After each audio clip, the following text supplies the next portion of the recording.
হুগলির কেওটা কলোনি উচ্চ বিদ্যালয়ের শিক্ষক ফজলুল মল্লিক দীর্ঘ ৩০ বছরের বেশি সময় ধরে শিক্ষকতার পেশার সঙ্গে যুক্ত আছেন।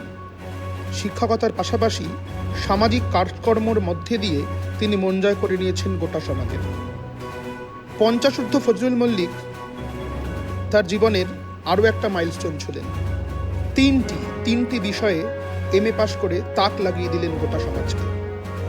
ভূগোল, ইতিহাস এবং শিক্ষাবিজ্ঞানে অসাধারণ সাফল্যের সঙ্গে MA পাশ করেছেন। স্যারের থেকেই শুনে নেব তার সাফল্যের কথা। আরও একটা রেকর্ড করেছেন, আপনি হিস্ট্রিতে এই বয়সে এসে ফার্স্ট ক্লাস পেয়ে পাশ করেছেন। আপনার 3টে বিষয় MA হয়ে গেল। স্যার, কি বলবেন ছাত্র সমাজকে যারা নাজেহাল হয়ে যাচ্ছে? অল্প বেলা থেকে পড়াশোনাটা আমার নেশার মধ্যে ছিল।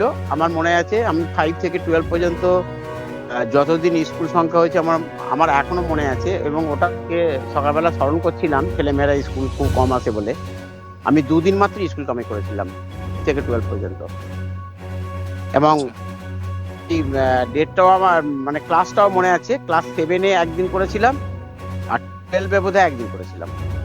এই এত পড়াশোনার প্রেরণা কোথা থেকে পান? এর মন থেকেই পাই, কারণ খুব দরিদ্র ফ্যামিলি থেকে উঠে আসা।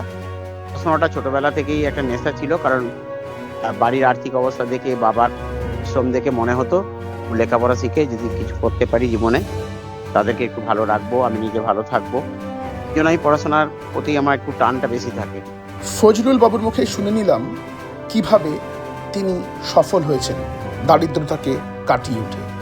ফজলুল মল্লিক স্যাররাই হয়ে উঠুক এই সমাজের সবহারা, নিপীড়িত, বঞ্চিত মানুষ এবং ছাত্রছাত্রীদের প্রেরণা। স্যারকে অনেক অনেক ধন্যবাদ আগামী দিনের জন্য। শুভেচ্ছা রইল আমাদের পক্ষ থেকে। ধন্যবাদ।